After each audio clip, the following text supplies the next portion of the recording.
Bagian ke-8. Peristiwa Nambi di Lumajang pada tahun Saka, naga menggigit bulan atau 1328, dan peristiwa Rakyan Semi di Lasem pada tahun Saka, bukan kitab suci sayap orang atau 1240. Sesudah itu terjadi peristiwa Rakuti. Ada dua golongan Dharma Putra Raja. Mereka ini dahulunya adalah pejabat-pejabat yang diberi anugerah raja.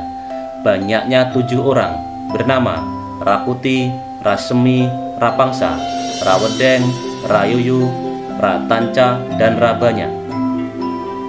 Rakuti dan Rasemi dibunuh karena fitnah oleh Mahapati. Akhirnya Mahapati diketahui melakukan fitnahan. Ia ditangkap dan dihukum bunuh seperti seekor babi hutan. Raja pergi sendiri ke Bedander. Ia pergi pada waktu malam. Tak ada orang tahu, hanya orang-orang Bayangkara mengiringkannya yang kebetulan mendapat giliran jaga pada waktu raja pergi itu. Banyaknya 15 orang. Pada waktu itu Gajah Mada menjadi kepala Bayangkara dan kebetulan juga sedang menerima giliran menjaga. Itulah sebabnya ia mengiring raja pada waktu raja pergi dengan menyamar. Lamalah raja tinggal di Bedander. Ada seorang pejabat, ia meminta izin akan pulang ke rumahnya. Tidak diperbolehkan oleh Gajah Mada karena jumlah orang yang mengiringi raja hanya sedikit. Ia memaksa akan pulang, lalu ditusuk oleh Gajah Mada. Maksud ia menusuk ialah jangan-jangan ia nanti memberitahu bahwa raja bertempat tinggal di rumah kepala desa Bedander, sehingga Rakuti dapat mengetahuinya. Kira-kira 5 hari kemudian, Gajah Mada memohon izin untuk pergi ke Majapahit. Setibanya ia di Majapahit, Gajah Mada ditanya oleh para amancanagara tentang tempat raja. Ia mengatakan bahwa raja telah diambil oleh teman-teman Rakuti. Orang-orang yang diberitahu semuanya menangis. Gajah Mada berkata, "Janganlah menangis, apakah tuan-tuan tidak ingin menghamba kepada Rakuti?" Menjawablah yang diajak berbicara itu. "Apa kata tuan itu? Rakuti bukanlah tuan kami." Akhirnya Gajah Mada memberitahu bahwa raja berada di Bedander.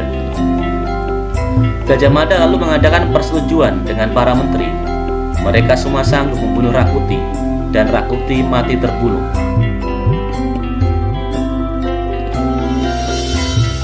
Raja pulang dari Bedander, kepala desa ditinggalkan. Selanjutnya ia menjadi orang yang terkenal pada waktu itu. Sesudah raja pulang, maka Gajah Mada tak lagi menjadi kepala Bayangkara. 2 bulan lamanya ia mendapat cuti dan dibebaskan dari kewajiban. Ia kemudian diangkat menjadi patih di Kahuripan. 2 tahun lamanya menjadi patih di sana. Sang Arya Tilam, patih di Daha, meninggal dunia. Gajah Mada menggantikannya, ditempatkan menjadi patih di Daha. Patih Mangkubumi Arya Tadah menyetujui, ialah yang mendukung Gajah Mada untuk menjadi patih di Daha. Raja Jayanegara mempunyai 2 orang saudara perempuan lain ibu. Mereka tak diperbolehkan kawin dengan orang lain, akan dikawini sendiri. Pada waktu itu tak ada kesatria di Majapahit. Tiap kesatria yang muncul lalu dilenyapkan. Jangan sampai ada yang memiliki adiknya itu. Itulah sebabnya maka para kesatria bersembunyi tidak keluar. Istri Tanca menyiarkan berita bahwa ia diperlakukan tidak baik oleh raja. Ratanca dituntut oleh Gajah Mada. Kebetulan Raja Jayanegara menderita sakit bisul, tak dapat pergi keluar. Tanca mendapat perintah untuk melakukan pembedahan dengan taji. Ia menghadap di dekat tempat tidur. Raja ditusuk oleh Tanca dengan taji sekali 2 kali, tidak mempan tajinya. Lalu raja diminta supaya meletakkan jimatnya. Ia meletakkan jimatnya di dekat tempat tidur. Lalu ditusuk oleh Tanca, tajinya menancap. Diteruskan ditusuk oleh Tanca, sehingga raja tewas di tempat tidur itu. Ratanca segera dibunuh oleh Gajah Mada. Matilah Rakyat Tanca. Berselang 9 tahun peristiwa Rakuti dengan peristiwa Ratanca tersebut.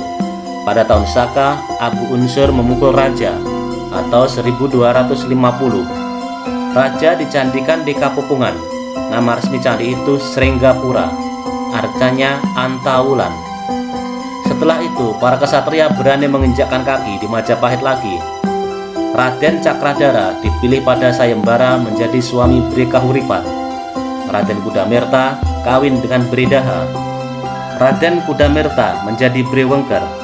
Anaknya Sri Paduka Parameswara menjadi raja di Pamotan. Nama nobatannya Sri Wijaya Rajasa. Adapun anak Raden Cakradara kemudian menjadi raja di Tumapel. Nama nobatannya Sri Kertawardana. Bagian ke-9. Bri Kahuripan menjadi raja pada tahun Saka Sunyi Keinginan Sayap Bumi atau 1250. Bri Kahuripan itu mempunyai 3 orang anak, ialah Batara Prabu, panggilannya Sri Hayamburu, Raden Tetep, sebutannya jika ia bermain kedok, Dalang Tritaraju jika ia bermain wayang dan melawak, Gagak Ketawang di kalangan pemeluk agama Siwa. Para nama nobatannya Sri Raja Sanagara, sebagai Prabu Sri Baginda Sang Hyang Wekasing Suka. Adiknya perempuan kawin dengan Raden Larang yang juga disebut Bri Matahun, tidak mempunyai anak. Adiknya yang bungsu ialah Bri Pajang, kawin dengan Raden Sumana yang juga disebut Bri Paguhan. Ini adalah saudara sepupu Bri Kahuripan. Istri Bragundal dicantikan di Sajabung. Nama resmi candi itu Bajrajina Paramitapura. Kemudian terjadi peristiwa Sadeng. Arya Tadah yang menjadi patih Mangkubumi menderita sakit, seringkali tidak bisa menghadap. Ia mengajukan permohonan kepada Paduka Batara untuk diizinkan berhenti. Arya Tadah kembali pulang, memanggil Gajah Mada, mengadakan pembicaraan di ruang tengah.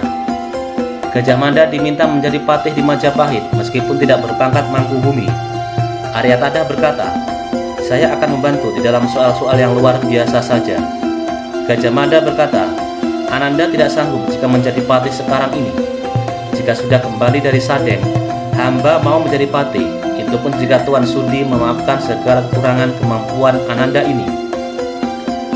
Nah, Buyung, saya akan membantu di dalam segala kesukaran dan di dalam soal-soal yang luar biasa." Sekarang besarlah hati Gajah Mada mendengar kesanggupan Arya Tadah itu.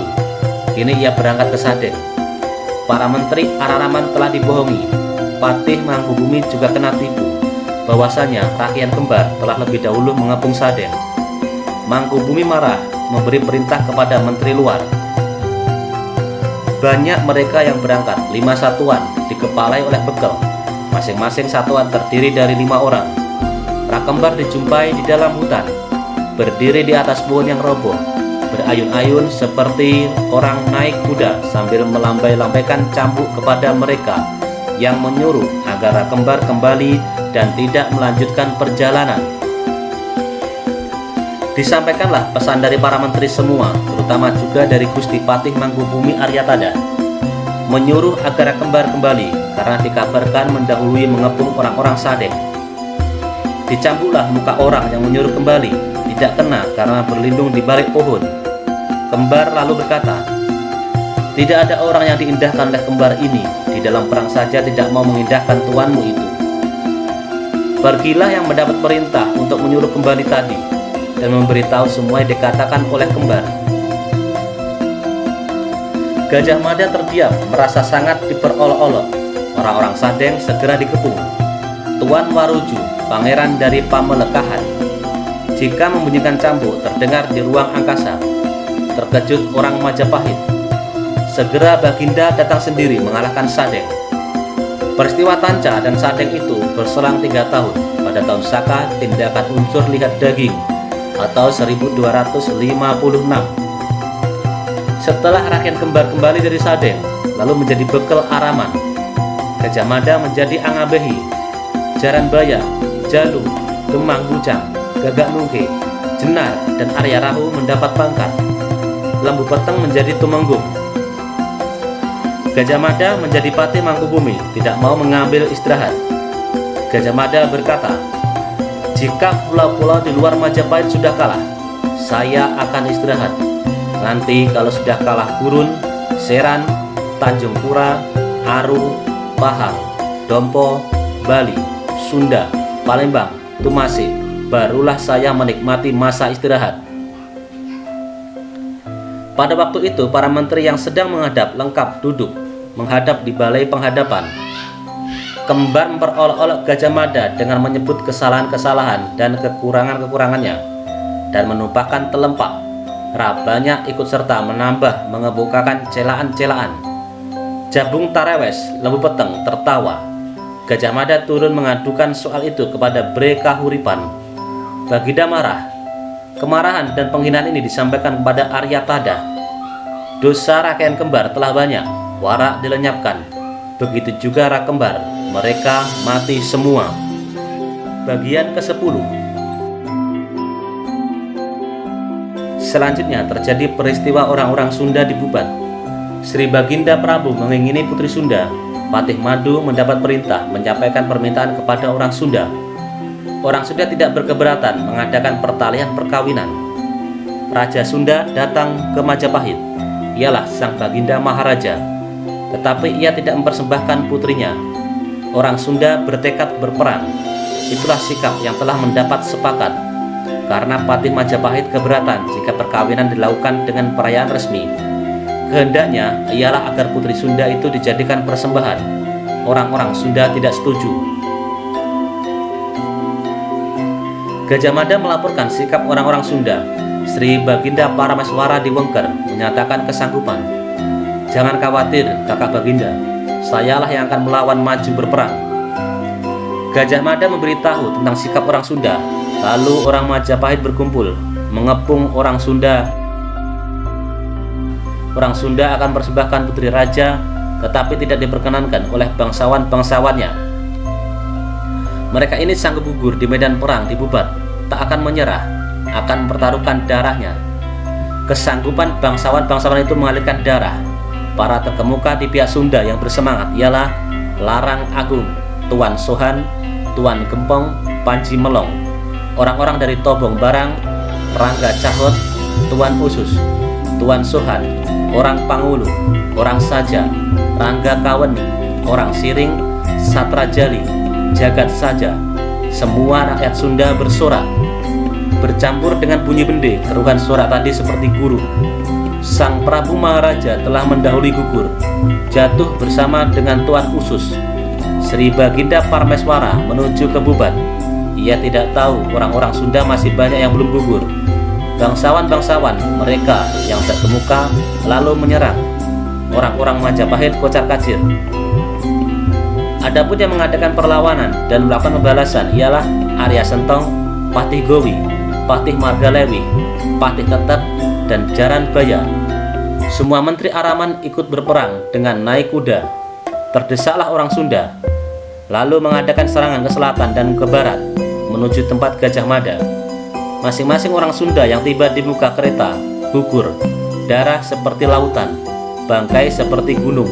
Hancurlah orang Sunda, tak ada yang ketinggalan. Pada tahun Saka 9 kuda sayap bumi atau 1279. Peristiwa Sunda itu bersamaan dengan peristiwa Dompu.